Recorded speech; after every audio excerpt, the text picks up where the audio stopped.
ప్రకాశం జిల్లా మార్కాపురం ఎన్డీఏ కూటమి అభ్యర్థి కందుల నారాయణ రెడ్డి ఎన్నికల ప్రచారంలో దూసుకుపోతున్నారు. అధికారంలోకి వచ్చిన వెంటనే వెలిగొండ ప్రాజెక్టును పూర్తి చేస్తామంటున్నారు. 1,00,000 ఎకరాలకు నీరు అందిస్తామని చెప్పారు. ఇక వైసీపీ పాలనలో అంతా వినాశనమే జరిగిందని మండిపడ్డారు. వైఎస్ జగన్ల మోసపూరిత హామీలు తాము ఇవ్వమని తేల్చి చెప్పారు. ఇక అభివృద్ధి ధ్యేయంగా కూటమి ప్రభుత్వం పనిచేస్తోందంటున్న మార్కాపురం ఎన్డీఏ కూటమి అభ్యర్థి కందుల నారాయణ రెడ్డితో యామిని ఫేస్ టు ఫేస్. నీటి సమస్య తీర్చడానికి రిజర్వాయర్కి సంబంధించి ఎలాంటి మీరు గెలిచిన తర్వాత ఎలాంటి డెసిషన్స్ ఉంటాయి, ఎలాంటి అభివృద్ధి కార్యక్రమాలు ఉంటాయి? 100% మేము లాస్ట్ టైమే చంద్రబాబు నాయుడు గారు 230 కోట్ల రూపాయలు శాంక్షన్ చేశాడు మార్కాపురం నియోజకవర్గానికి.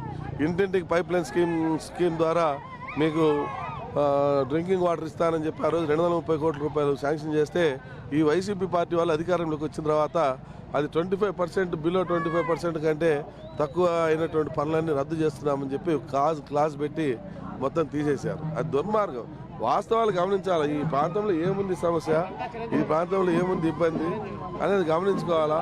అవసరానికి కరేపాకులు వాడుకున్నారు, తర్వాత కరేపాకులు తీసి పక్కన నొక్కింది. ఇప్పుడు ప్రజలకు అర్థమైంది. మరి వెలుగొండ ప్రాజెక్ట్ గురించి మీరు పాదయాత్ర కూడా చేస్తున్నారు.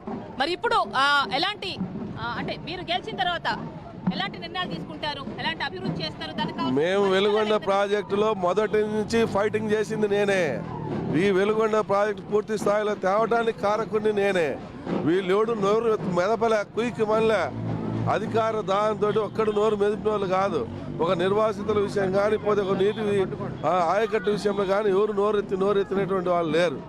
ఈరోజు నేను చేసిన పోరాట ఫలితాలే ఈ తర్లుబాటు కానీ, కొరకనమెట్లు కానీ, పోతే మా కనిగిరి కానీ, ఇట్లా దూరం పెదులు కానీ ఏ నియోజకవర్గాన్ని నీళ్లు పోతాయన్నా కానీ దానికి కారణం నేను చేసిన పోరాట ఫలితమే. 2009 నుంచి 2014 వరకు అంటే ఎమ్మెల్యేగా పనిచేస్తున్నారు. మరి అప్పుడు ఆ టైంలో చాలా అభివృద్ధి కార్యక్రమాలు ప్రభుత్వంలో మీరు చేస్తున్నారు. సో మరి ఇప్పుడు నేను ఆ రోజు అభివృద్ధి కార్యక్రమాలు పెద్దగా ఏం చేయలేదమ్మా. నేను చేసిన ఆ రోజుల్లో రెండు చేశా. వెలుగొండ ధర్నాలు చేసి, పోతే పాదయాత్రలు చేసి ప్రజల్ని ఐక్యత తీసుకొని వచ్చి వెలుగొండ ప్రాజెక్ట్ సెకండ్ టన్నల్ సాధించిన తర్వాత నేను ఎమ్మెల్యేగా ఉన్నప్పుడు మార్కాపురంకి 43 కోట్ల రూపాయలతో ఇంటింటికి డ్రింకింగ్ వాటర్ స్కీమ్ తీసుకొచ్చిన. ఈ రెండు నేను చెప్పుకునేదానికి నేను చేసినానని గర్వంగా చెప్పుకునేదానికి చేసినటువంటి. మరి ఈ టర్మ్ లో గెలిస్తే ఇంకెన్ని మంచి పనులు చేస్తారు? ఈ టర్మ్ లో నన్ను గెలిపిస్తే నా నియోజకవర్గంలో రైతుల్ని కోటీశ్వరులు చేస్తా. ప్రతి మార్కాపురం చుట్టుపక్కల ఉన్నటువంటి 40 గ్రామాల ప్రజలందరూ కోటీశ్వరులు అవుతారు. మార్కాపురం జిల్లా అవుతుంది. అలాగే నిరుద్యోగ యువతకు ఉద్యోగాలు వస్తాయి, వ్యాపారాలు బాగా జరుగుతాయి, పోతే రైతుల భూములకు రేట్లు వస్తాయి, హాస్పిటల్స్ వస్తాయి, మార్కాపురం అభివృద్ధి చెందుతుంది. రెండోది వెలుగొండ 2 ఇయర్స్ లోపల కాలువలతో సహా తీపిచ్చి పొలాల్లోకి నీళ్ళు వచ్చేలా చేస్తానని చంద్రబాబు గారితో హామీ తీసుకున్నా. ఈ 2 పనులు ఆయన చేసి పెడతానని మాట ఇచ్చాడు. రేపు అధికారం చేపట్టిన వెంటనే ఆ పనుల మీద సీరియస్గా వర్క్ చేస్తాం. అంటే మీ హామీల మీద ఎంత విశ్వసనీయత ఉంది, వైసీపీ హామీల మీద ఎంత విశ్వసనీయత ఉంది ఈ నియోజకవర్గంలో? నేను మాట చెప్పినానంటే చేస్తాడనే ఒక నమ్మకం నా ప్రజలకు ఉంది. నేను చెప్పిందే చేశాను కానీ ఇంతవరకు చెప్పంది ఏది చేయలేదు. నీ ఊరికి రోడ్డు వేస్తానంటే రోడ్డు వేసాను. నీ ఊర్లో మంచినీళ్లకు ట్యాంకర్లు పెట్టి తోలిస్తాను బాబు భయపడవాకని చెప్తే ట్యాంకర్లు పెట్టి తోలిచ్చాను. అట్లా నీ ఊర్లో సిమెంట్ రోడ్లు వేస్తానని చెప్పినా సిమెంట్ రోడ్లు వేసిన. నీకు పంట నష్టపరిహారాలు ఇప్పిస్తానని చెప్పినా పంట నష్టపరిహారాలు ఇప్పించిన. అట్లా ఏ ఒక్కడిని రైతుని ఇబ్బంది పెట్టకుండా సాధ్యమైనంత వరకు అందరు రైతులకు ఉపయోగపడే విధంగా పనిచేసిన. అందుకని నన్ను నమ్ముతారు నా ప్రజలు. రేపు 2 సంవత్సరాలు వెలుగొండ తెస్తానని నమ్ముతున్నారు. ఈరోజు నమ్ముతారు కూడా 100%. రేపు జిల్లా చేస్తా అంటే నమ్ముతున్నారు. ఎందుకు నారాయణ రెడ్డి పట్టుకుంటే వదలని తెలుసు కాబట్టి. ఒకవేళ నారాయణ రెడ్డికి గెలవకపోతే జిల్లా ఎట్లయితుంది? ఎవరు పోయి అడుగుతారు? ఎవరు పోయి అడగలుగుతాడు జిల్లా కావాలని?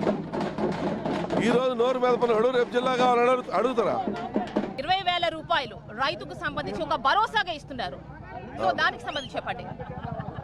గత ప్రభుత్వం 15,000 రూపాయలే ఇచ్చింది, మేము 20,000 ఇస్తామంటున్నాం. రెండోది రైతాంశం ఎప్పుడు కూడా చాలా ఇంపార్టెంట్ చూస్తూనే ఉన్నారు. రైతాంశం ప్రస్తావించిన ప్రతిసారి కూడా 2014లో ఎలాంటి రిజల్ట్ వచ్చిందో టీడీపీకి.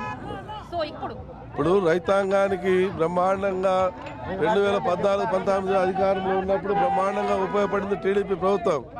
ఎక్కడ రైతులను ఇబ్బంది పెట్టలే. స్ప్రింగర్లు కానీ, ట్రిల్లర్లు కానీ, ట్రాక్టర్లు కానీ, డ్రిప్ ఇరిగేషన్లు కానీ పోతే పైపులు కానీ పోతే డ్రిప్ పైపులు కానీ అయినా సరే రైతు అనేవాడు అడిగిన వెంటనే ఇవ్వండి అనేటువంటి ఆదేశాలు ఇచ్చి ఇప్పించాం. మేము ఇప్పుడు వీళ్ళ మాదిరిగా మా లెటర్ ఉంటేనే ఇవ్వండి, లేదంటే మేము సంతకాలు పెడితేనే చేయండి, లేదంటే ఇంకోటి చేయొద్దండి, లేదంటే మా ఇంటి చుట్టూ తిరిగితేనే ఒప్పుకోండి అని ఇట్లా మేము చెప్పలే. మేము ఆ రోజు రైతుకు ఫ్రీ హ్యాండ్ ఇచ్చాం. రైతులకు రుణమాఫీ చేశాం. 50,000 రుణమాఫీ ఎట్ ఎ టైం చేశాం. 1,00,000 రుణమాఫీ 2 times 3 times చేశాం. చెప్పమనండి, తీసుకున్న ప్రతి రైతును కూడా మేము చేసుకొని చెప్పమనండి. నేను తీసుకోలేదు రుణమాఫీ అనమనండి. 99% రైతులకు న్యాయం చేయించాం. మళ్ళా రేపు చేస్తాం. చంద్రబాబు మాట చెప్పినట్టే మాట తప్పడన్న విషయం ఆంధ్ర ప్రజలకు తెలుసు. చంద్రబాబు గారు నిజాయితీపరుడని ఆయన అడిగిన గంటకు 2,000 కోట్లు వచ్చినాయి. ఇప్పుడు తెప్పిమనండి, జగన్ తెచ్చి 2,000 కోట్లు జగన్ తెచ్చిన గంట తెప్పిమనండి. విశ్వసనీయత ప్రజలకు చంద్రబాబు గారి మీద ఉంది కాబట్టి చంద్రబాబు గారిని గెలిపించుకుంటాం. ప్రతి ఒక్కరికి ఉంటుంది, నాది డ్రీమ్ ఇది, నేను ఇది చేయాలనుకుంటున్నాను ఉంటుంది. టాప్ లిస్ట్ ఉంటుంది, 1 to 10 ఉండొచ్చు, కానీ టాప్ లో ఒకటి ఉంటూ ఉంటుంది. నాకు టాప్ లో 2 కళ్ళు, ఒకటి జిల్లా, ఒకటి వెలుగొండ. ఓకేనండి. ఈ 2 కళ్ళను నేను చేసి చూపిస్తా. మా నాయకుడు కూడా నాకు ప్రామిస్ చేశాడు.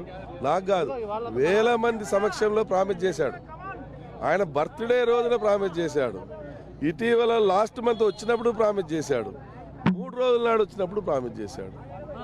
అంతకన్నా కావాల్సిందే. థ్యాంక్ యూ సో మచ్ అండి. మీ విజయం ఖచ్చితంగా తథ్యం అని భావిస్తూ thank you so much. Thank you.